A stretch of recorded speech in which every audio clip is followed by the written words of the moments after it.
Bizi o'zbeklar uchun mo'jizadek tuyuladigan narsani ko'rsataymi sizlarga? Mana qaranglar, svetofor ishlamayapti. Tak, bitta o'tkazishyapti. Mana trak o'tib ketdi. Hozir o'tib ketgandan keyin narigi mashinalar keladi.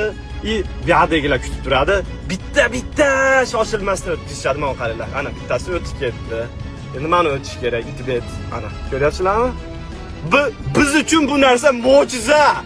Agar mana shunaqa svetofor ishlamay qoladigan bo'lsa, onasini yemsin.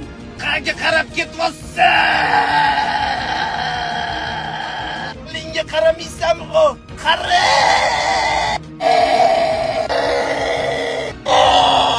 Bundan tashqari hamma kim miyasida sportsmenni yoqib oladi. Men axir 2 yil boksga borganman. Men hozir gap bilan yedirishga tayyor bo'lib turishim kerak. O'zimni qo'rqmaydiganroq bo'lib turib, qo'limni bunday qilib ko'rsatib turishim kerak oynada.